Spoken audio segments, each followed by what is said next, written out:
السلام علیکم ورحمۃ اللہ وبرکاتہ۔ الحمد للہ رب العالمین وصلوات اللہ وسلامہ علی حبیبہ سید الانبیاء واشرف المرسلین سیدنا وسندنا وحبیبنا ومولانا محمد وعلی آلہ وصحبہ وبارک وسلم اجمعین، اما بعد فاعوذ باللہ من الشیطان الرجیم، بسم اللہ الرحمن الرحیم۔ ان الصلاة كانت على المؤمنين كتابا موقوتا، صدق اللہ مولانا العظیم، وبلغنا رسوله النبی الامین الکریم، ونحن على ذلك لمن الشاہدین والشاکرین، والحمد للہ رب العالمین۔ معزز ناظرین و سامعین کرام، منصف ٹی وی کے لائیو پسندیدہ محبوب آپ کے پروگرام میں آپ تمامی ناظرین کا، سامعین کا دل کی گہرائیوں سے استقبال کیا جاتا ہے۔ ناظرین کرام، دین کی بات میں آج جس عنوان پر ہم گفتگو کرنے جا رہے ہیں وہ ہے شریعت اسلامیہ کا ایک اہم ترین رکن، جس کو رکن صلاۃ کہا جاتا ہے۔ نماز کے مسائل پر انشاءاللہ تعالی ہم گفتگو کریں گے آج، اور جو سوالات ناظرین کی طرف سے پہنچائے گئے ہیں انشاءاللہ جوابات دیں گے۔ اس عنوان پر جو بھی آپ ہم سے سوال کرنا چاہتے ہیں یا اس کے علاوہ کوئی شرعی رہنمائی حاصل کرنا چاہتے ہیں تو اسکرین پر جو نمبر آپ کو نظر آ رہا ہے 04066666651 یا 52، اس نمبر پر راست آپ ہم سے کال کر گفتگو کر سکتے ہیں، اپنا سوال کر سکتے ہیں۔ جب بھی آپ ہم سے گفتگو کریں تو اپنے ٹی وی سے دور ہٹ کر ہم سے سوال کریں۔ جب آپ نے صحیح طور پر اپنا سوال کر لیا پھر اس کے بعد انشاءاللہ تعالیٰ آپ جا کر ٹی وی پر اپنا جواب سماعت کر سکتے ہیں، سن سکتے ہیں۔ ناظرین کرام، آئیے اللہ سبحانہ و تعالیٰ نے جس عبادت کو ہم پر فرض فرمایا ہے، نماز، اس کے بارے میں قرآن کریم میں اللہ پاک ارشاد فرماتا ہے ان الصلاۃ کانت علی المؤمنین کتابا موقوتا، بے شک نماز ایمان والوں پر مقررہ وقت میں فرض ہے، فرمایا اللہ پاک۔ کانت علی المؤمنین، ایمان والوں پر فرض ہے فرمایا۔ شریعت اسلامیہ کا ایک ایسا عظیم اور ایک ایسا اہم ترین رکن ہے کہ بندہ جس سے کبھی بھی غفلت نہیں کر سکتا ہے، اور یہ نماز ایک ایسا فرض ہے، یہ ایک ایسا فریضہ ہے کہ جو اس کے ذمے سے کبھی بھی ساقط نہیں ہو سکتا ہے، چاہے وہ بیمار ہو، چاہے وہ کھڑے ہونے سے عاجز ہو، چاہے وہ بیٹھنے سے عاجز ہو، لیٹ سکتا ہو، تو ہر حالت میں اس اہم ترین رکن کو فرض قرار دیا گیا ہے۔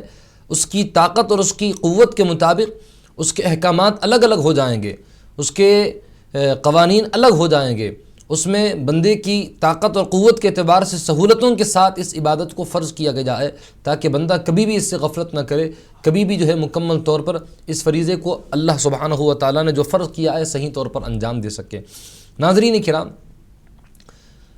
قرآن کریم میں اللہ تعالیٰ نے بے شمار مقامات پر نماز کی اہمیت اور اس کی فرضیت کا ذکر کیا، اور اس کے ادا نہ کرنے پر سخت وعیدیں بھی سنائی ہے۔ فرمایا فویل للمصلین، جو نماز میں سستی اور کاہلی کرتے ہیں، جو اس کے ارکان کو صحیح طور پر ادا نہیں کرتے ہیں، ان کے لیے ہلاکت اور بربادی ہے، فرمایا اللہ پاک نے۔ اور کئی مقامات پر اس کی اہمیت کو بھی بیان کیا کہ نماز کی اہمیت اور اس کی خصوصیت کیا ہے، اس کا کیا فائدہ ہے۔ فرمایا ان الصلاۃ کانت علی المؤمنین، یہاں نماز کے مقرر اوقات میں فرض ہونے کا ذکر ہے، تو دوسری جگہ فرمایا ان الصلاۃ تنہا عن الفحشاء والمنکر، بے شک نماز فحش کاموں سے، منکرات سے، بے حیائی کے کاموں سے روکتی ہے۔ اللہ سبحانہ و تعالیٰ نے جن بے حیائیوں کے متعلق اپنے کلام مجید میں فرمایا وَلَا تَقْرَبُوا الْفَوَاحِشَ مَا ظَهَرَ مِنْهَا وَمَا بَطَنَ، جو بے حیائی تمہیں کھلی طور پر نظر آئے، جو چھپی ہوئی ہو، اس بے حیائی کے تم قریب بھی مت جاؤ، فرمایا۔ بے حیائی کا کرنا تو بہت دور کی بات ہے، قریب بھی نہ جاؤ، فرمایا اللہ پاک نے۔ تو جن بے حیائیوں کے قریب نہ جانے کا اللہ پاک نے حکم دیا، نماز کے اندر اتنی طاقت ہے، نماز کے اندر اتنا پاور ہے، نماز کے اندر ایک ایسی کشش ہے کہ نماز ان بے حیائی سے بندے کو روکتی ہے، فحش کاموں سے بندے کو روکتی ہے۔ اب نماز کے بارے میں نبی کریم علیہ الصلوۃ والسلام نے اپنے احادیث مبارکہ کے ذریعے سے اس کی فضیلت اور اس کی اہمیت کو بیان کیا، اور فرمایا کہ صحابہ کرام سے کہ اے میرے صحابہ، 5 وقتہ نمازوں کی مثال ایسی ہے کہ جس طرح کوئی شخص جس کے گھر کے سامنے ایک نہر ہے جو ہمیشہ بہتی رہتی ہے، اور وہ اس نہر سے دن میں اگر 5 دفعہ نہائے، 5 مرتبہ اگر غسل کرے، تو کیا اس کے جسم پر کوئی میل و کچیل باقی رہے گا؟ کیا کوئی دھبا اس کے جسم پر رہے گا؟ صحابہ کرام نے عرض کیا یا رسول اللہ صلی اللہ علیہ وسلم 5 دفعہ ایک دن میں نہانے کے بعد اس کے جسم پر کوئی میل کوئی دھبا باقی نہیں رہتا۔ فرمایا، آپ نے فرمایا کہ یہی مثال 5 وقتہ نمازوں کی ہے۔ فرمایا جس طرح 5 دفعہ نہانا اس کے جسم کے میل کو دور کرتا ہے، اس طرح 5 وقت نماز پڑھنا اس کے گناہوں کے میل کو دور کر دیتا ہے۔ فرمایا گناہوں کا دھبا اس کے جسم پر نہیں رہتا، گناہوں کا میل اس کے جسم پر نہیں رہتا۔ فرمایا نبی پاک علیہ السلام۔ اور ایک دفعہ آپ اپنے کاشان اقدس سے باہر تشریف لائے، حضرت معاذ بن جبل رضی اللہ عنہ یہ صحابی موجود تھے۔ نبی کریم علیہ الصلوۃ والسلام، معاذ بن جبل یا ابو ذر غفاری رضی اللہ عنہ، دونوں میں سے کوئی ایک صحابی، موسم ایسا تھا کہ موسم خروف جس کو کہتے ہیں، کہ جس میں درخت کے پتے جھڑتے ہیں اور اس میں پھر نئے پتے آتے ہیں، تو وہ درخت سے پتے جھڑ رہے تھے، ایسا موسم تھا۔ نبی پاک علیہ السلام اپنے کاشان اقدس سے باہر تشریف لائے۔ حضور پاک علیہ الصلوۃ والسلام نے فرمایا کہ معاذ، کہنے لگے حضور غلام حاضر ہے۔ پھر اس کے بعد فرمایا کہ کیا تم جانتے ہو کہ نماز کی مثال کیسی ہے؟ کہنے لگے حضور اللہ و رسول عالم، غلام کی کیا مجال کہ آپ کے سامنے میں اپنی علم کا اظہار کروں، اللہ اور اس کے رسول سب سے بہتر جانتے۔ فرمایا نبی کریم علیہ السلام نے فرمایا کہ 5 وقتہ نمازوں کی مثال ایسی ہے کہ جس طرح یہ درخت سے پتے جھڑتے ہیں، 5 وقتہ نمازیں پڑھنا، 5 وقت کی نماز پڑھنا، اور یہ نماز اس کے جسم سے گناہوں کو ایسے جھڑا دیتی ہے جس طرح یہ درخت سے پتے جھڑ رہے ہیں۔ فرمایا قال یہ موسم جس طرح درخت سے پتوں کو جھڑاتا ہے اس طرح اس کے گناہوں کو نماز جھڑا دیتی ہے۔ فرمایا تو یہ اس کی اہمیت نبی پاک علیہ الصلوۃ والسلام نے بیان فرمائی ہے کہ اس کی کیا فضیلت ہے، اس کے کیا فائدے ہیں۔ اور اس کے بعد فرمایا کہ جب قیامت کا دن ہوگا، اللہ تعالیٰ سب سے پہلے جس عبادت کے بارے میں سوال فرمائے گا وہ عبادت ہے نماز۔ اگر اس کے جواب میں بندہ کامیاب ہو گیا تو پھر اس کی برکت سے تمام کے تمام سوالات کے جوابات آسانی کے ساتھ وہ دے سکے گا۔ نماز کے متعلق پہلے سوال ہوگا، فرمایا کہ نماز تم نے کیوں نہیں پڑھی، کب تم نے نماز کو چھوڑا، کب تم نے اس سے غفلت کی۔ تو بہرحال اس کے مسائل پر ہم گفتگو کریں گے کہ اس میں ادا کرنے کے کیا طریقے ہیں، اس لیے کہ ناظرین کرام، شریعت اسلامیہ کا قانون ہے کہ جو چیز فرض ہوتی ہے اس کا سیکھنا اور اس کا جاننا اور اس کے تمام مسائل کا سیکھنا یہ بھی فرض ہے۔ تو نماز یہ فرض ہے، لیکن اس کے طریقے لوگوں کو معلوم نہیں ہے کہ نماز کے ادا کرنے کا طریقہ کیا ہے۔ اس کے طریقے سے لوگ ناواقف ہیں، بس کھڑے ہیں ادا کر رہے ہیں، نہ لباس کا انہیں احساس ہے، نہ لباس کی تمیز ہے، نہ نماز کے ادا کرنے کا طریقہ پتہ ہے، بس آئے کھڑے ہوئے، بس ہاتھ باندھ دیا اور ورزش کی طرح بس رکوع سجدہ کیے، پھر اس کے بعد نکل گئے۔ کیا طریقہ ہے یہ؟ کیا اس کی وجہ سے نماز قبول ہوگی؟ جو نماز اپنی خوبیوں اور اپنے کمالات کے ساتھ ادا کی جائے وہ نماز اللہ کی بارگاہ میں قبول ہوگی۔ کوئی عبادت اللہ تعالیٰ کی بارگاہ میں اسی وقت قبول ہوگی جب اس کے ادا کرنے میں اخلاص اور للہیت ہو، خشوع و خضوع ہو۔ اگر یکسوئی دل جمعی اگر نہ ہو تو پھر عبادت کے ادا کرنے کا کوئی فائدہ نہیں ہے۔ فرمایا تو نماز کی جو روح ہے وہ یہ ہے کہ بندہ اپنے سر کو اللہ کی بارگاہ میں نہیں جھکا رہا ہے بلکہ اپنے دل کو بھی اللہ کی بارگاہ میں جھکا رہا ہے۔ اس کا سر اللہ کی بارگاہ میں جھکنا یہ کافی نہیں ہے بلکہ اپنے دل کو بھی خدا کی بارگاہ میں جھکا کر اپنی بندگی کا اظہار کرے کہ مالک میں نے اپنے سر، اپنے جسم، اپنے دل، دماغ سب کو تیرے حکم کے آگے میں نے قربان کر دیا، سب کو تیرے حکم کے آگے میں نے جھکا دیا۔ یہ احساس پیدا ہونا۔ اب آئیے وہ سوالات کی طرف آگے بڑھتے ہیں جو ناظرین کی طرف سے پہنچائے گئے ہیں۔ دیکھیے ناظرین کرام، نماز کی فرضیت قرآن و حدیث سے کیسے ثابت ہوتی ہے یہ سوال ہے۔ تو دیکھیے نماز کی فرضیت کا اللہ پاک نے قرآن کریم میں ذکر کیا، فرمایا وَأَقِیمُوا الصَّلَاةَ، تم نماز قائم کرو فرمایا۔ اب اس کے بعد دوسرے مقامات پر اللہ سبحانہ و تعالیٰ نے فرمایا کہ نماز کی فرضیت کہ نماز ایمان والوں پر مقررہ وقت پر فرض ہے فرمایا۔ تو نماز کی فرضیت یہ قرآن مجید سے۔ اب حدیث پاک میں نبی کریم علیہ الصلوۃ والسلام نے اس کے فضائل اور اس کے کمالات کو بیان کیا اور فرمایا کہ جو بندہ نماز کے ادا کرنے میں کوتاہی کرے گا، غفلت کرے گا، تو معراج کی شب جن برزخی احوال کا حبیب نے مشاہدہ کیا، ان احوال میں ایک قوم کو بھی دیکھا کہ جن کے سروں کو وزنی پتھروں سے کچلا جا رہا تھا۔ ادھر سر کچلا گیا، پھر ادھر صحیح ہو گیا، پھر صحیح کیا جا رہا ہے، پھر کچلا جا رہا ہے، پھر صحیح، پھر کچلا۔ فرمایا کہ جبریل یہ کون لوگ ہیں، ان کا کیا قصور ہے؟ کہا کہ حضور یہ وہ لوگ ہیں کہ جن کے سر خدا کی بارگاہ میں سجدے کے لیے جھکا نہیں کرتے تھے، آج اسی سروں کو جو تکبر کی وجہ سے اللہ کی بارگاہ میں جھکتے نہ تھے، وزنی پتھروں سے کچل کچل کر عذاب میں گرفتار کیے جا رہے ہیں۔ بہت بڑا معاملہ ہے۔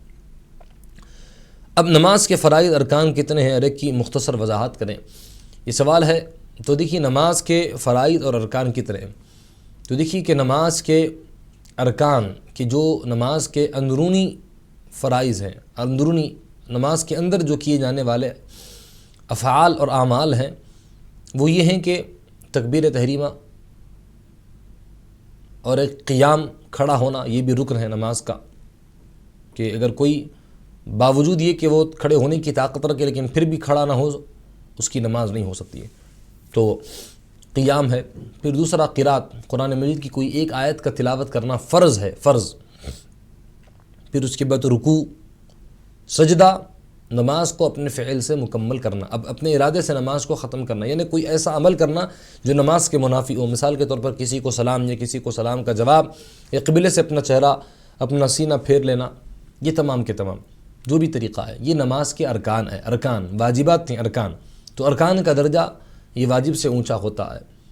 واجب اگر چھوٹ جائے پھر اس کی تلافی کے لیے بھی جو ہے کچھ ہے۔ پھر ارکان کا بھی مسئلہ ہے۔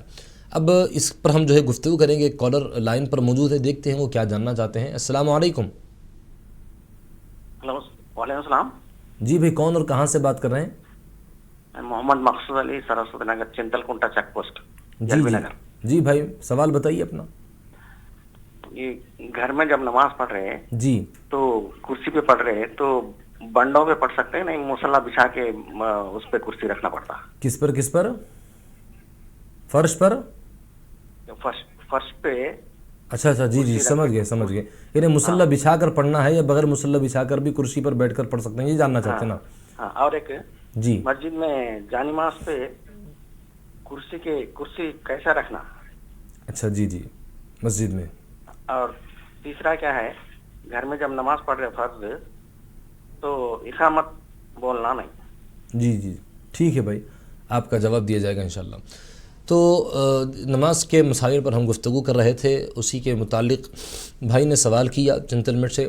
تو دیکھیے آپ نے جو سوال کیا کہ نماز کے ادا کرنے کا جو طریقہ ہے کہ نماز کرسی پر بیٹھ کر اگر پڑھتے ہیں تو کیا جانماز بچھا کر پڑھنا چاہیے یا بغیر جانماز کے بھی صرف کرسی پر بیٹھ کر نماز ادا کی جا سکتی ہے؟ تو دیکھیے جانماز اس وقت بچھائی جائے گی تب آپ زمین پر سجدہ کرتے ہوں، تو سجدہ کرنے کے لیے ایک پاک اور ایک صاف ستھری جگہ کا ہونا یہ بھی نماز کے شرائط میں داخل ہے، کہ صاف ستھرا رہنا نماز کے شرائط کے قدم سے لے کر جہاں سجدہ کرتے ہیں اتنے حصے کا پاک اور صاف رہنا یہ لازم اور ضروری ہے۔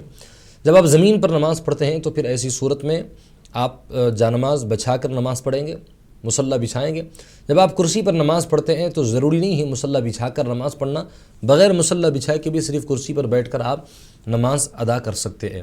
اب دوسرا سوال کہ مسجد میں جب آپ کرسی پر بیٹھ کر نماز پڑھنا چاہیں تو پھر اس کا کیا طریقہ ہونا چاہیے؟ تو دیکھیے کہ بصورت مجبوری کے جس میں مکمل طور پر آپ عاجز ہو کھڑے ہونے سے، نہ ٹھہر سکتے ہو، نہ ہی آپ سجدے کے لیے جا سکتے ہیں، سجدہ کر سکتے ہیں، ذہنی طور پر جھک سکتے ہیں، نہ رکوع کے لیے نہ سجدہ کر سکتے ہیں، اور واقعتاً معذور ہے، حقیقت میں کھڑے ہونے کی بھی طاقت نہیں ہے تھوڑی دیر، ایسی صورت میں کرسی پر بیٹھ کر پڑھنے کی اجازت دی گئی ہے۔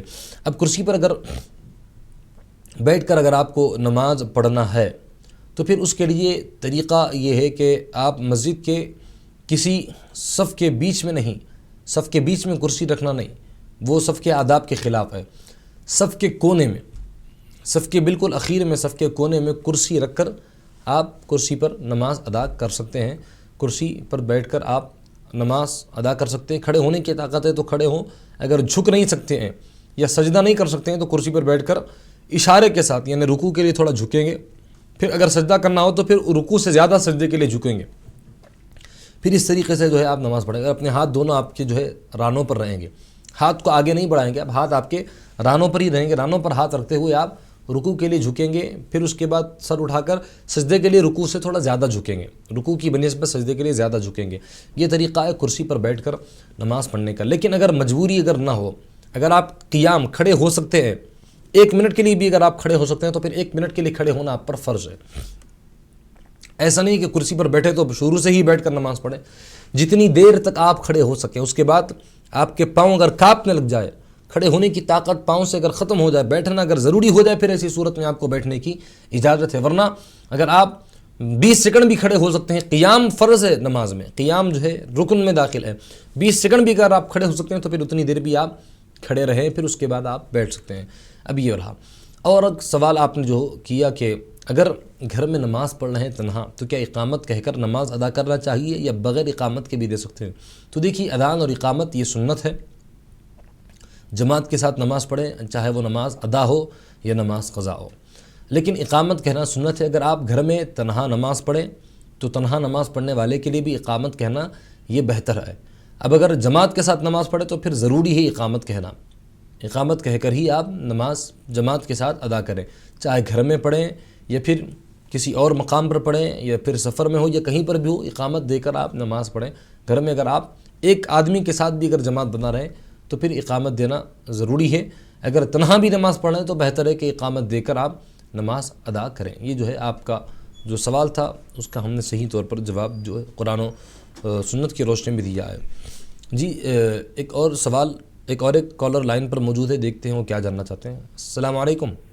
وعلیکم السلام۔ جی بہن، کون اور کہاں سے بات کر رہی ہے؟ میں بھدرادری سے بات کر رہی ہوں، میرا نام وقارالنساء ہے۔ جی جی بہن، مجھے دو سوال کرنا تھا۔ ایک پہلا سوال یہ ہے، کیا خالہ کو زکوٰۃ کے پیسے دے سکتے ہیں اور لے سکتے ہیں کیا خالہ اور سگے خالہ؟ اور رمضان میں میری طبیعت بہت خراب ہو جاتی ہے، روزے نہیں رہ سکتی، فٹس آ جاتے ہیں۔ لوگ کہتے ہیں یہ تو ڈھونگ ہے، تم روزہ رہنا۔ میں رہنے کی کوشش کرتی ہوں تو بھی شام تک بستر پہ پڑ جاتے ہیں، بہت تکلیف ہوتی ہے مجھے احساس ہے میرے کو روزہ رہنا ہے، مگر میں بہت مجبور ہوں، اس لیے اس کے بارے میں آپ سے جاننا چاہتی ہوں۔ جی بہن، آپ کے سوال کا جواب دیا جائے گا انشاءاللہ۔ تو دیکھیے، بہن نے جو سوال کیا کہ زکوٰۃ کی رقم کیا سگی خالہ کو دی جا سکتی ہے، خالہ یعنی جو ماں کی سگی بہن ہے، کہ اس کو زکوٰۃ کی رقم دی جا سکتی ہے، یہ سوال آپ نے کیا۔ تو دیکھیے بہن، زکوٰۃ کی رقم اللہ سبحانہ و تعالیٰ نے اپنے کلام مجید میں تاکید فرمائی کہ اس کے جو مصارف ہیں، 8 مصارف کا اللہ پاک نے ذکر کیا کہ وہاں تک زکوٰۃ کی رقم کو پہنچائے۔ تو مستحق جو مکمل طور پر استطاعت نہیں رکھتا ہو، جو مال کی جو صاحب نصاب نہ ہو، جو ایسا شخص ہو کہ جو واقعتاً زکوٰۃ کا مستحق ہو، جس کے پاس اتنی رقم نہ ہو کہ جس سے کہ جو نصاب کی مقدار کو پہنچے، نصاب کی مقدار 6 تولے سونا جس کے پاس نہ ہو، یا پھر چاندی کے مماثل اس کے پاس نصاب کی مقدار کو پہنچنے والی نہ رقم ہو، نہ اس کے پاس چاندی ہو، اور واقعتاً اگر وہ مستحق ہے، اتنا مال اگر اس کے پاس اگر نہیں ہے تو پھر ایسا شخص مستحق کہلائے گا۔ تو آپ اپنی خالہ کو زکوٰۃ دینا چاہتی ہیں تو دیکھیں کہ اگر وہ سید نہیں ہے، سید کو تو زکوٰۃ نہیں دی جا سکتی، زکوٰۃ کی رقم سید کو نہیں دی جا سکتی، سید کے علاوہ جو سادات کرام ہیں ان کے علاوہ جو مستحق ہوتے ہیں ان کو زکوٰۃ کی رقم دی جائے۔ تو سادات اگر مستحق بھی ہیں تو انہیں زکوٰۃ کے علاوہ عطیہ اور ہدیہ اور تحفے کے طور پر رقم سے مدد کی جائے گی، زکوٰۃ کی رقم ان کو نہیں دی جا سکتی ہے۔ اب زکوٰۃ کی رقم اپنے رشتہ داروں میں جس کو دینا ہے تو دیکھیے کہ اصولی اور فروعی رشتہ داروں کو نہیں دی جا سکتی ہے، یعنی باپ، دادا، دادی، اوپر تک اصولی رشتہ دار، اور نیچے تک بیٹا، پھر اس کا بیٹا، پوتا، پھر پڑ پوتا، نیچے تک بھی رقم زکوٰۃ کی نہیں دی جا سکتی ہے۔ اب فروعی رشتہ دار اصولی کہ ماں کی طرف سے جو رشتہ دار ہے کہ ماں، نانا، نانی، اوپر تک، پھر اس کے بعد نیچے تک کہ ماں ہے، پھر اس کے بعد اس کی جو ہے نیچے تک کی جو اولاد ہے کہ نواسی ہے، نواسا ہے، نیچے تک جو اولاد ہے اس کو زکوٰۃ کی رقم نہیں دی جا سکتی ہے۔ اب رہی بات یہ کہ بیٹا بیٹی کو تو زکوٰۃ کی رقم نہیں دی جا سکتی ہے، اصولی اور فروعی رشتہ دار۔ تو دیکھیے، اب اگر کوئی اپنی سگی خالہ کو جو کہ واقعتاً مستحق ہے تو ان کو اگر خاندان والے ہیں، رشتہ دار ہے، ان کو زکوٰۃ کی رقم اگر دینا ہے تو اس کے لیے آپ کو اجازت ہے کہ آپ اپنی سگی خالہ کو زکوٰۃ کی رقم، اگر واقعتاً وہ مستحق ہے تو بالکل دے سکتی ہے زکوٰۃ کی رقم۔ اور اس میں دو طرح کا ثواب ہے، دوہرا ثواب ہے، ایک زکوٰۃ کی رقم کے ادا کرنے کا، اور دوسرا حسن سلوک کا، یعنی جو رشتہ داری ہے، رشتہ داری کے ساتھ آپ نے حسن سلوک کیا، رشتہ دار ہونے کی قرابت داری کا جو لحاظ آپ نے کیا، تو دوہرا ثواب ہے۔ ایک زکوٰۃ کی رقم کے دینے کا تو ثواب ملے گا، ایک اپنے رشتہ دار ہونے کی وجہ سے آپ نے جو انہیں دیگر لوگوں پر مقدم کر کے زکوٰۃ کی رقم کو ادا کیا تو اس پر آپ کو دوہرا ثواب ملے گا۔ اور یہ تو خیر زکوٰۃ کا معاملہ ہے، زکوٰۃ کے بارے میں سوال آپ نے کیا۔ اب رہی دوسری بات کہ آپ نے جو کہا کہ رمضان کے روزے آپ نہیں رہ پاتی ہیں اور بیماری کی وجہ سے کہ فٹس آتے ہیں اور یہ روزے میں طبیعت آپ کی بہت زیادہ خراب ہو جاتی ہے جس کی وجہ سے آپ روزہ نہیں رکھ پاتی ہے، تو دیکھیے کہ روزے میں اگر طبیعت اتنی زیادہ خراب ہو کہ جس میں جان کے خوف کا، جان کے ہلاک ہونے کا اندیشہ ہو، یا بیماری ہے تو بیمار ہو کر بالکل ایسی حالت آ جائے کہ اب جان مکمل طور پر جھونکے میں ڈال کر ہی آپ کو روزہ رکھنا ہے، ایسی اگر حالت آئے تو پھر ایسی صورت میں شریعت مطہرہ نے اجازت دی ہے پھر آپ کے لیے کہ آپ روزے کو ترک کر سکتی ہیں، لیکن طاقت اور قوت کے بعد کہ اگر آپ کی طبیعت اچھی ہو جائے اس کے بعد ان روزوں کی آپ کو قضا بھی کرنا پڑے گا، صحت اگر اچھی ہو جائے۔ اگر صحت اچھی نہ ہو، زندگی بھر اگر آپ اسی حالت میں رہی، کبھی بھی آپ کی صحت اس قابل نہ ہو کہ جس سے آپ جو ہے مکمل طور پر روزہ رکھ سکیں، تو پھر آپ کے لیے معافی ہے، آپ کفارہ ادا کر دیں۔ یعنی ایک روزے کا جو کفارہ ہے، ایک صدقہ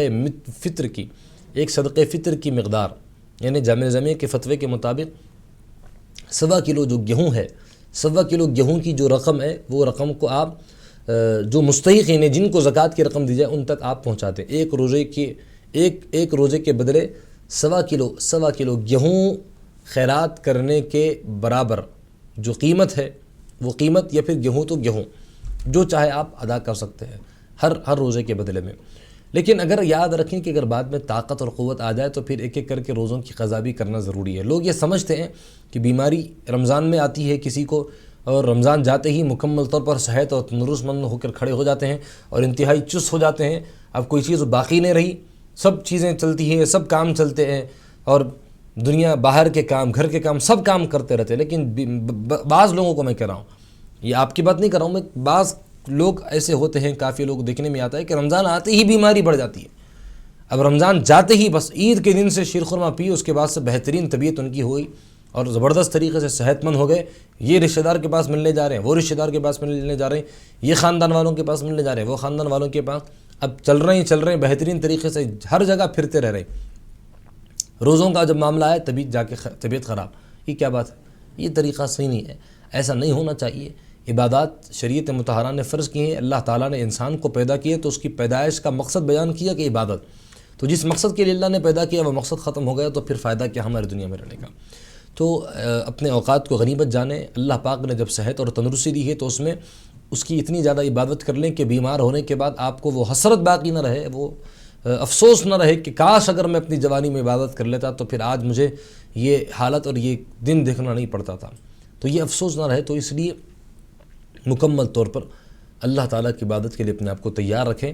تو روزوں کا بھی جو ہے یہی معاملہ ہے کہ اگر روزے مکمل طور پر بیماری کی وجہ سے نہیں رکھ پاتے ہیں تو پھر اس کے لیے شریعت مطہرہ نے آپ کو اجازت دی ہے کہ آپ اس کو ترک کر کے اس کے بدلے میں کفارہ، ایک روزے کا جو کفارہ ہے، ایک صدقہ فطر 1.25 کلو گیہوں کی مقدار میں نظامی علماء کے پاس۔ اب اس کے علاوہ صحت اور تندرستی آنے کے بعد کا جو مسئلہ ہے میں نے اس کو بیان کر دیا۔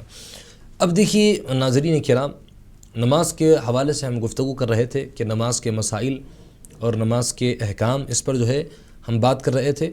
تو دیکھیے کہ نماز کے ارکان پر ہم گفتگو کر رہے تھے کہ نماز کے جو ارکان تھے ہم نے اس کو بتا دیا کہ یہ نماز کے ارکان ہیں۔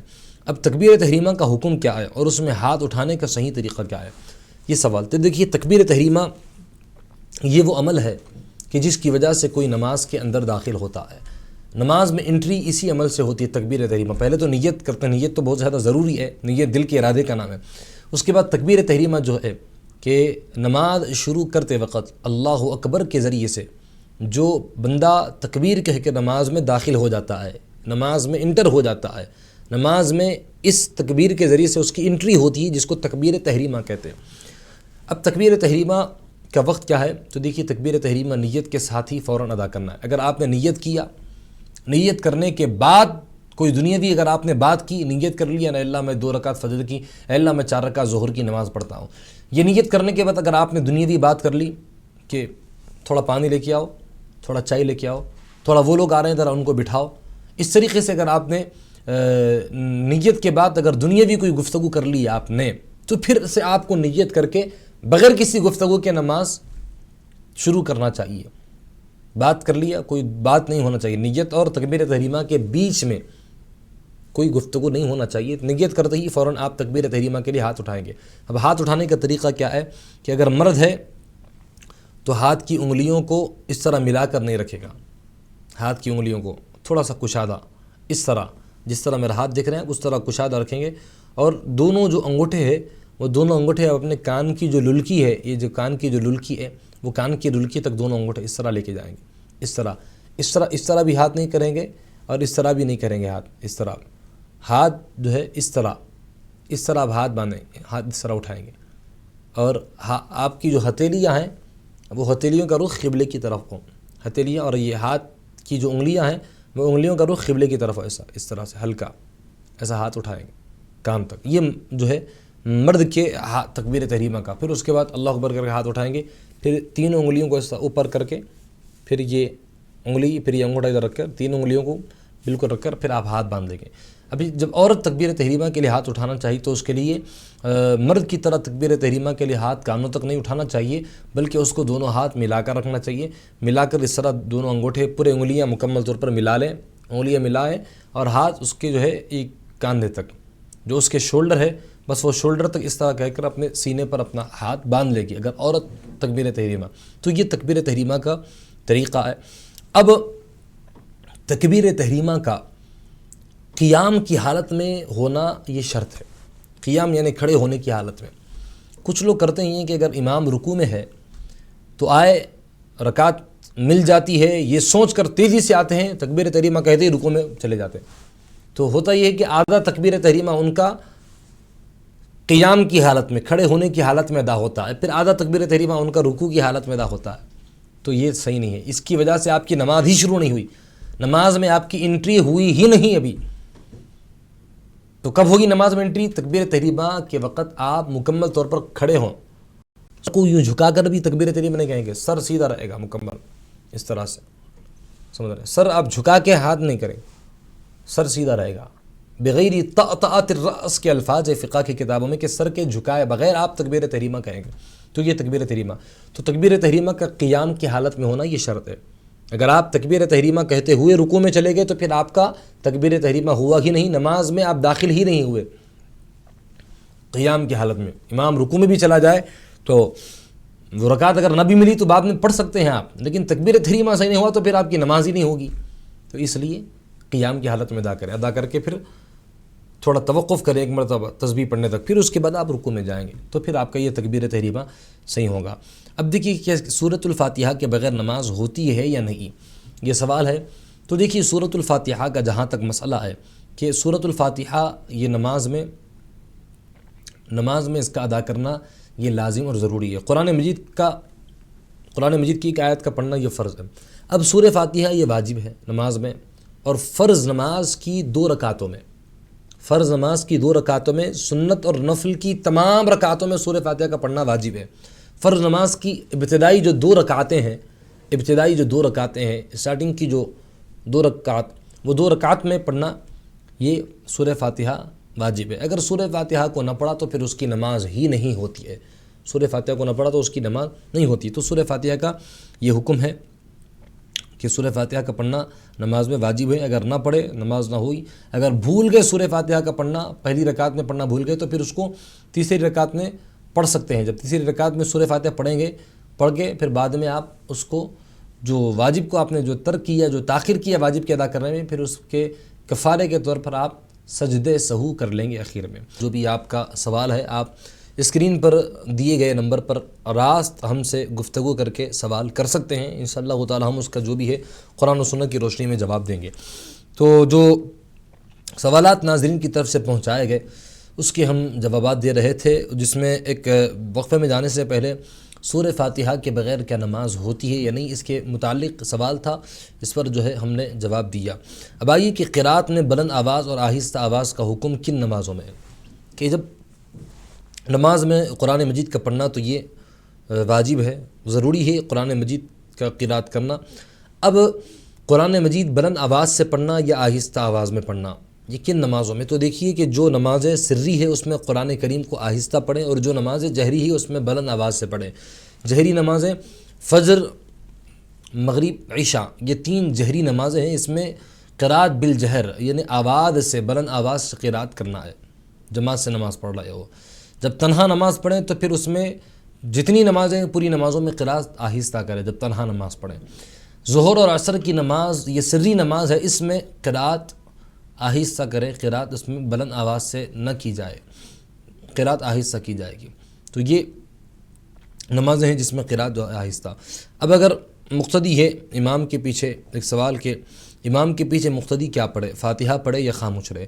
تو دیکھیے امام کی اقتداء میں جب وہ نماز پڑھ رہا ہوتا ہے تو اس کے تمام معاملات امام کے تابع ہوتے ہیں۔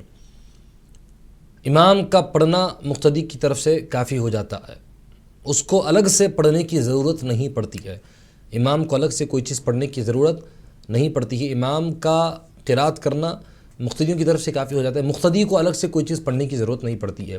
تو مقتدی جب امام کی اقتداء کرے، امام کے پیچھے نماز پڑھے تو مقتدی خاموش رہے گا، مقتدی کوئی قرات نہیں کرے گا بلکہ وہ خاموشی کے ساتھ کھڑا رہے گا، خاموش، سوائے تسبیحات کے، تشہد، درود ابراہیمی، دعائے معصورہ کے کوئی اور چیز وہ نہیں پڑھے گا۔ نماز کے تکبیر تحریمہ کے ساتھ اگر وہ شامل رہا تو پھر ثنا پڑھے گا، اگر نہیں تو پھر وہ ثنا پڑھنے کی بھی اسے ضرورت نہیں ہے، اگر ایک رکعت ہونے کے بعد اگر آیا تو۔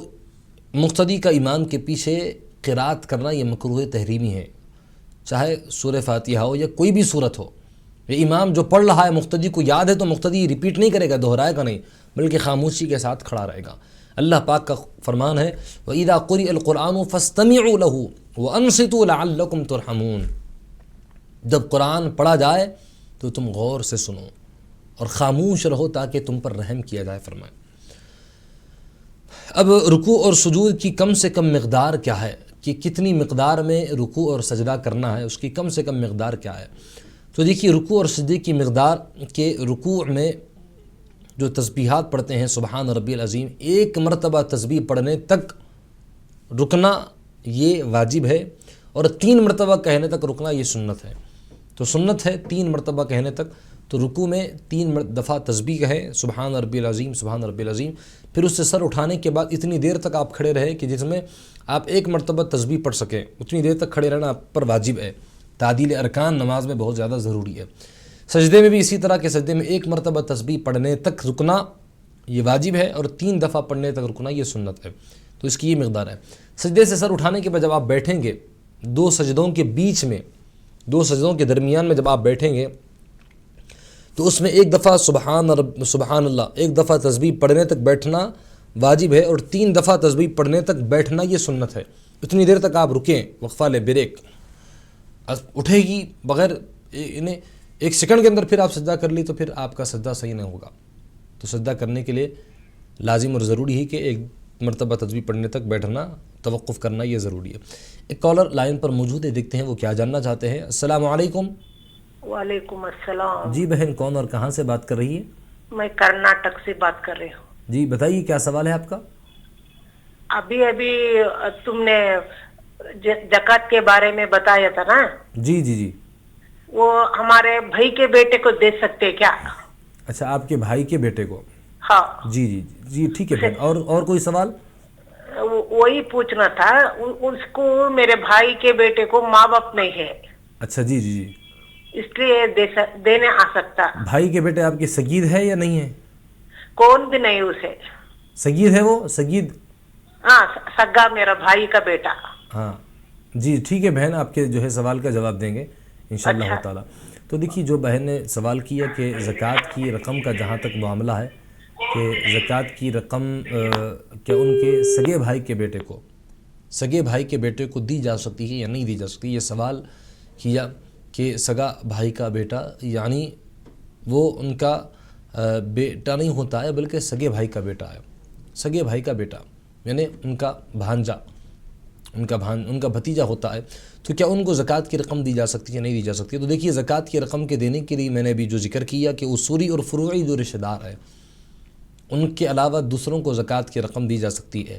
تو دیکھیے اگر آپ کے بھائی کا بیٹا جو آپ کا بھتیجا ہے، سگے بھائی کا بیٹا، آپ اگر ان کو زکوٰۃ کی رقم دینا چاہتی ہے تو آپ بالکل ان کو زکوٰۃ کی رقم دے سکتی ہیں اگر واقعتاً وہ مستحق ہیں کہ جن کے پاس نہ مال ہے نہ دولت، نصاب کی مقدار کو پہنچنے والا جن کے پاس مال نہیں ہے، اگر ایسے مستحق ہیں تو پھر ان کو زکوٰۃ کی رقم دی جا سکتی ہے، لیکن بشرطے کہ وہ سید نہ ہو۔ اگر وہ سید ہیں، سید یعنی سادات کرام سے، سید اگر ان کے نام سے پہلے یعنی ان کے دادا یا ان کے والد وغیرہ وغیرہ اگر وہ سید ہیں تو پھر ان کو زکوٰۃ کی رقم نہیں دی جا سکتی ہے، وہ کتنے بھی مستحق کیوں نہ ہو جائے۔ اگر وہ سید کے علاوہ سادات غیر سید ہے تو پھر ان کو زکوٰۃ کی رقم دے سکتے ہیں، وہ مستحق ہے تو برابر دے سکتے ہیں، بھتیجے کو زکوٰۃ کی رقم دی جا سکتی ہے۔ بھتیجا اصولی اور فروعی رشتہ داروں کے علاوہ ہوتا ہے، اگرچہ کہ وہ اپنے خونی رشتہ دار کا بیٹا ہوتا ہے، لیکن اصل اصولی اور فروعی جو رشتہ دار ہے یعنی بیٹا، بیٹے کا بیٹا، پھر اس کا بیٹا، اور جو ہے بیٹی، پھر اس کی بیٹی، ناتی، نواسی، نواسے، ایسا جو شروع ہوتا ہے، یہ اصولی اور جو فروعی جو رشتہ دار ہے اس کے علاوہ دوسرے ہے تو پھر ان کو زکوٰۃ کی رقم دے سکتے ہیں۔ تو آپ کے سگے بھائی کا بیٹا زکوٰۃ کی رقم آپ دینا چاہتی ہیں تو برابر زکوٰۃ کی رقم آپ دے سکتی ہے۔ تو اب دیکھیے، اب جو سوال ہم نماز کے متعلق کر رہے تھے، ناظرین کی طرف سے جو سوالات پیش کر کے اس کے جوابات دے رہے تھے کہ رکوع اور سجدے کی کم سے کم مقدار کیا ہے، اس کا ذکر کیا۔ تو دیکھیے سجدے سہو، اب اور ایک سوال ہے کہ سجدے سہو جو کہ بہت اہم ترین مسئلہ ہے نماز کے اندر، یہ نماز کی جو غلطیاں، واجبات کو ترک کرنا، یہ تمام کی تمام چیزوں کے کفارے کے طور پر سجدے سہو جو ادا کیا جاتا ہے کہ سجدے سہو کب واجب ہوتا ہے اور اسے کس طرح ادا کیا جاتا ہے۔ تو دیکھیے سجدے سہو کے واجب ہونے کا جو بتایا گیا ہے کہ مسئلہ کہ جو نماز کے ارکان ہے، تقدیم رکن، کہ جو رکن کو آپ نے پہلے ادا کر دیا بعد میں ادا کرنا تھا، اور تاخیر رکن یعنی رکن کو آپ نے ادا کرنے میں تاخیر کر دی، اور واجب کو اگر آپ نے بھول کر ترک کر دیا، بھول کر اگر نماز کے واجبات میں سے جو ایک واجب ہے اس کو بھول کر اگر آپ نے چھوڑ دیا، اور واجب کو آپ نے ڈبل ادا کر دیا یا واجب کے ادا کرنے میں تاخیر کی، ان تمام صورتوں میں سجدہ سہو واجب ہو جاتا۔ مثال کے طور پر اگر قاعدہ اولیٰ میں سجدہ سہو، قاعدہ اولیٰ میں تشہد واجب ہے، تشہد کا پڑھنا، تو قاعدہ اولیٰ میں اتنی دیر بیٹھنا واجب ہے جس میں تشہد پڑھا جا سکے، تشہد اس سے زیادہ، تشہد پڑھنے کے بعد اگر آپ بیٹھ گئے ایک رکن کی مقدار میں بھول کر، تو چونکہ واجب کو ادا کرنے میں آپ نے تاخیر کی، اس لیے واجب کے ادا کرنے میں لیٹ آپ نے کر دیا، پھر سجدہ سہو آپ پر واجب ہو جاتا ہے، سجدہ سہو آپ پر واجب ہو جاتا ہے، واجب کے ادا کرنے میں آپ نے جو تاخیر کر دی۔ اب مثال کے طور پر اگر آپ نے تشہد کی جگہ واجب کو اگر بدل دیا، یعنی قاعدہ اولیٰ میں پڑھنا تھا آپ کو تشہد اور آپ نے پڑھ دیا غلطی سے سورہ فاتحہ، تو آپ نے واجب کو جو بدل دیا کہ تشہد کے بجائے سورہ فاتحہ غلطی سے جان بوجھ کر اگر آپ نے کیا ہے تو پھر آپ کی نماز ہی باطل ہو جاتی، فاسد ہو جاتی، نماز کو پھر سے ادا کرنا ضروری ہوتا۔ بھول کر اگر آپ نے تشہد کے بجائے اگر آپ نے سورہ فاتحہ غلطی سے پڑھ دیا تو پھر آپ کے اوپر سجدہ سہو واجب، سجدہ سہو جو ہے آپ کے اوپر واجب ہو جاتا ہے۔ یہ پھر واجب کو اگر آپ نے تشہد کو ڈبل ادا کر دیا، واجب ہے نماز میں جو چیز اس کو آپ نے ڈبل پڑھ دیا، سجدہ سہو واجب۔ یا ایک رکعت کے 2 سجدے ہیں تو آپ نے ایک سجدہ کر کے پھر سجدے سے سر اٹھا کر دوسری رکعت کے لیے کھڑے ہو گئے، بعد میں آپ کو یاد آیا کہ میں سجدہ ایک کیا تھا، مجھے کرنا تھا 2 سجدے، میں سجدہ ایک کیا، تو پھر اس طرح سے بھی سجدہ سہو واجب ہو جاتا ہے۔ اخیر رکعت میں آپ کا جو سجدہ چھوٹا ہے، 2 سجدے ادا کرنے کے بعد، آخری رکعت کے 2 سجدے ادا کرنے کے بعد پھر اور ایک سجدہ ایڈ کر لیں اس میں جو پہلی رکعت کا چھوٹا تھا، پھر اس کے بعد سجدہ سہو کر لیں۔ اب سجدہ سہو کے کرنے کا جو طریقہ ہے کہ اخیر قاعدے میں تشہد پڑھنے کے بعد قاعدہ اخیرہ میں، یعنی اگر جو بھی نماز آپ پڑھ رہے ہیں اس نماز کا آخری قاعدہ، پہلا قاعدہ تو 2 رکعت پر ہوتا ہے، پھر آخری قاعدہ چاہے وہ 3 رکعت والی نماز ہو یا 2 رکعت والی نماز ہے تو پھر اس میں وہ قاعدہ جو اپنے دوسری رکعت میں ہوتا ہے وہی آخری قاعدہ کہلائے گا۔ 4 رکعت والی نماز ہے تو پھر چوتھی رکعت میں، آخری رکعت میں قاعدہ اخیرہ میں تشہد کے پڑھنے کے بعد ایک طرف آپ سلام پھیریں گے السلام علیکم ورحمۃ اللہ، پھر 2 سجدے کریں گے. آپ ایک طرف سلام پھیریں گے، 2 سجدے کریں گے، 2 سجدے کر کے پھر بیٹھ جائیں گے، پھر تشہد پڑھیں گے، پھر درود ابراہیم، پھر دعائے معصورہ پڑھ کر پھر آپ 2 طرف سلام پھیر دیں گے. یہ طریقہ ہے سجدے سہو کے ادا کرنے کا. اب اگر آپ نے سجدے سہو کو بھول گئے، سجدے سہو آپ کو کرنا تھا بھول گئے، 2 طرف سلام پھیرنے کے بعد اگر آپ کو یاد آیا کہ ارے مجھے سجدے سہو کرنا تھا، میں بھول گیا، تو یاد آتے ہی فوراً آپ 2 سجدے کر سکتے ہیں، بشرطے کہ آپ نے کوئی ایسا عمل نہ کیا ہو جو نماز کو توڑنے والا ہو. کسی سے بات کی یا کسی کو سلام کیا، سلام کا جواب دیا، یا پھر اپنا سینہ قبلے سے آپ نے پھیر لیا. اگر آپ نے کوئی نماز کو توڑنے والا عمل نہ کیا ہو، سلام پھیرتے ہی فوراً اگر آپ کو یاد آیا کہ مجھے سجدے سہو کرنا تھا، سلام پھیرتے ہی یاد آیا، تو پھر آپ فوراً 2 طرف سلام پھیر کر 2 سجدے کر لیں گے. 2 طرف سلام پھیرنے کے بعد یاد آیا تو 2 سجدے کر کے بیٹھ جائیں گے. بیٹھ کر پھر اس کے بعد آپ تشہد وغیرہ پڑھ کے 2 طرف سلام پھیر دیں گے. تو یہ ہے طریقہ. فی الحال وقت ہو چلا ہے مختصر سے بریک کا. آپ اپنے سوالات کے ساتھ تیار رہیے. بریک کے بعد پھر دوبارہ ہم حاضر ہوں گے.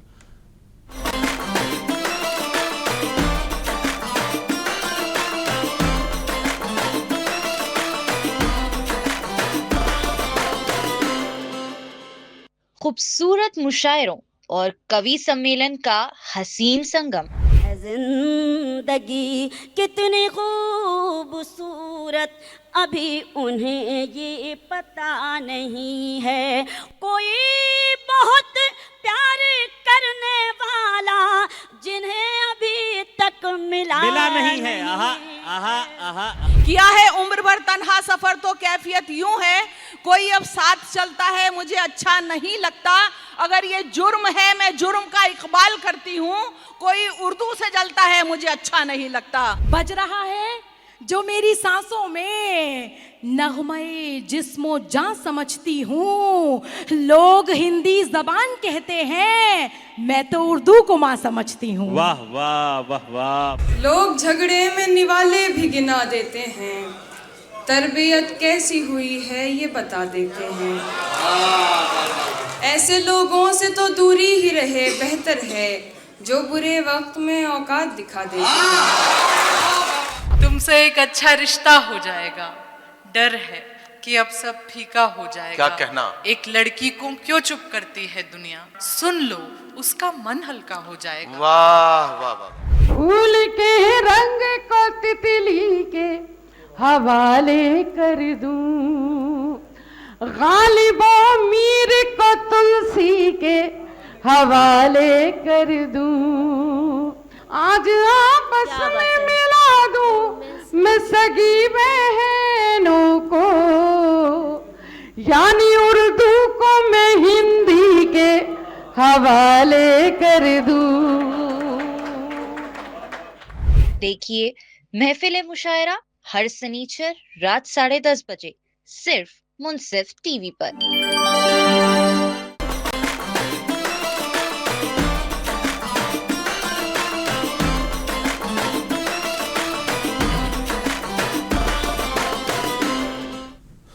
السلام علیکم ورحمۃ اللہ. وقفے کے بعد دوبارہ آپ کا استقبال کیا جاتا ہے. وقفے میں جانے سے قبل نماز کے مسائل پر ہم گفتگو کر رہے تھے.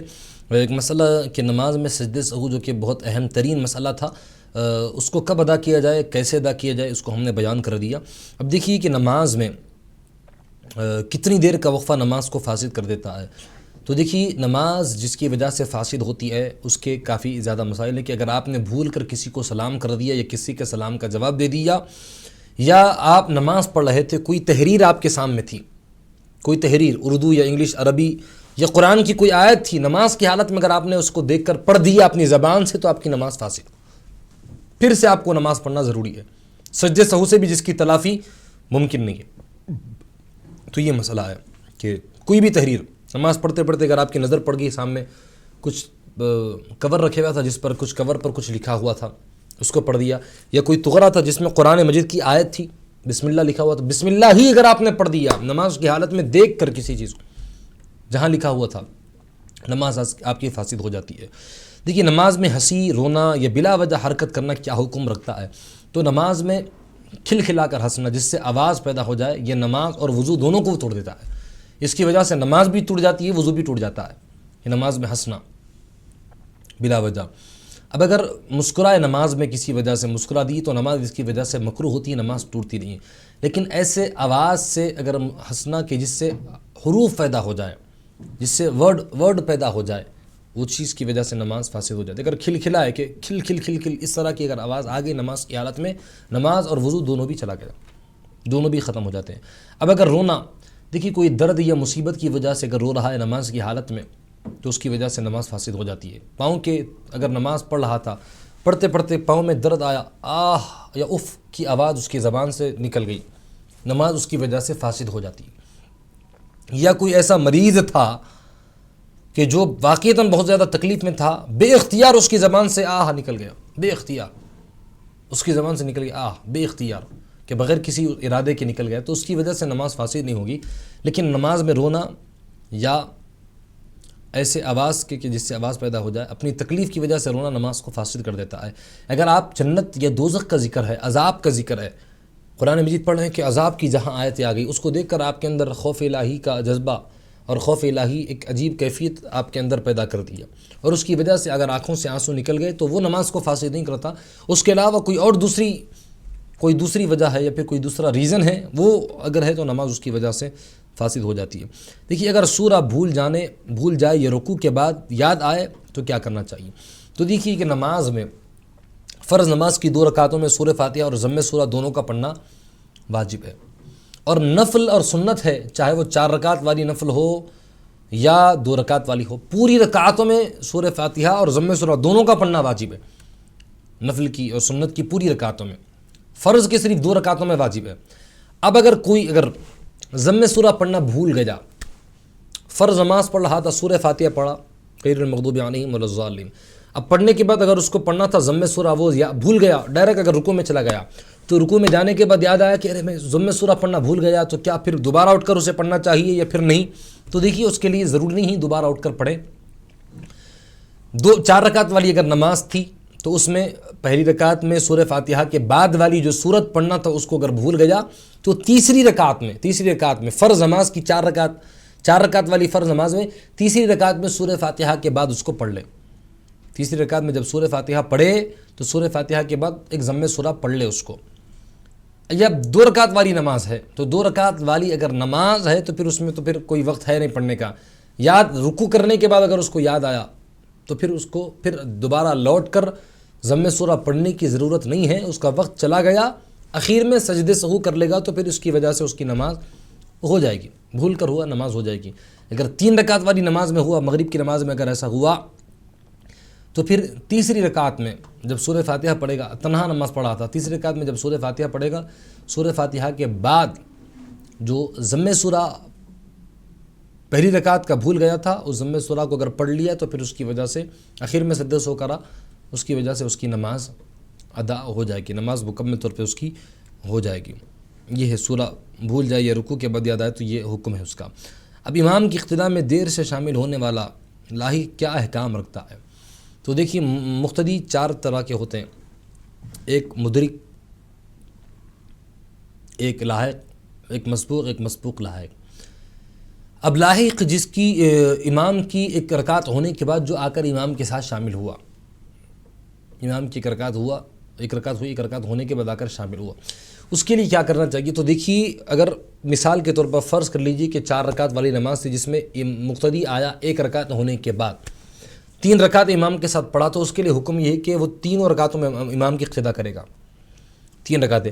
اب جب امام سلام پھیر دے گا 2 طرف، دوسری طرف کا جب امام سلام پھیرے گا، بائیں طرف جب سلام پھیرے گا امام، تو اس کے بعد مقتدی سلام نہیں پھیرے گا، فوراً اٹھ جائے گا، اٹھ کر جو اپنی 1 رکعت چھوٹی تھی اس 1 رکعت کو ادا کر لے گا. وہ 1 رکعت ادا کرا، وہ 1 رکعت کے ادا کرنے کے بعد پھر قائد اخیرہ کرے گا، تشہد پڑھ کے پھر رکعت جو ہے اپنے 2 طرف سلام پھیر لے گا، اپنی نماز کو مکمل کر لے گا. تو 2 رکعتیں اگر چھوٹی تو پھر 2 رکعتیں پڑھے گا. اور مقتدی کو امام کی اقتداء میں جب نماز پڑھے تو کوئی قرات نہیں کرنا ہے، لیکن جو رکعات اگر اس کی امام کے ساتھ اگر چھوٹی، اس رکعت کو اگر پڑھنا ہے مقتدی تو پھر اس میں اس کو قرات کرنا ہے، اس لیے کہ اب وہاں وہ امام کی اقتداء نہیں کر رہا ہے. جب تک امام کی اقتداء میں تھا تب تک قرات اس کے اوپر واجب نہیں تھی، قرات ادا نہ کرنا تھا، قرات نہ پڑھنا تھا. لیکن جب امام کی اقتدا سے وہ نکل گیا، امام سلام پھیر کر اپنی نماز مکمل کیا، اپنی چھوٹی ہوئی رکعتیں جب مقتدی پڑھ رہا ہے تو پھر اس میں اس کو قرات کرنا ہے، سورہ فاتحہ ضم سورہ دو بھی پڑھنا ہے، اگر پہلی رکعت چھوٹی تو سورہ فاتحہ ضم سورہ مکمل طور پر اس کو جو ہے ادا کرنا ہے۔ اب یہ مسئلہ ہے، اب امام کی اقتدا میں دیر سے شامل ہونے والے کا جو ہے یہ حکم ہے کہ 2 رکعتیں چھٹی تو 2 رکعتیں، 3 رکعتیں چھٹی تو 3 رکعتیں ادا کرے۔ اب اگر اس کی بقیہ رکعتوں میں 2 رکعتیں یہ 3 رکعتیں جو پڑھ رہا تھا امام کے ساتھ جو رکعتیں چھوٹ گئی تھی، اس میں اگر اس کی کچھ غلطی ہو گئی تو پھر اس کو سجدہ سہو کرنا ہے، اس میں سجدہ سہو کرنا ہے۔ امام سے اگر کچھ غلطی ہوئی تھی، مقتدی اگر سجدہ سہو امام کے ساتھ کر لیا تو پھر اس کے بعد اب جو اپنی چھوٹی ہوئی رکعتیں ادا کر رہا ہے اس میں اگر کچھ غلطی ہوئی تو پھر اس میں بھی اس کو مکمل طور پر سجدہ سہو کرنا ہے۔ تو یہ تھے نماز کے جو ضروری مسائل جس کو ہم نے آپ کے سامنے رکھ کر بیان کیا، آپ کے دینی معلومات میں اضافہ ہوا اس کی وجہ سے۔ اسی طرح کے پروگرامات عنوانات ہم لاتے رہتے ہیں نئے نئے طریقے سے، جس میں آپ کے شرعی اور دینی سوالات کے جوابات دیے جاتے ہیں۔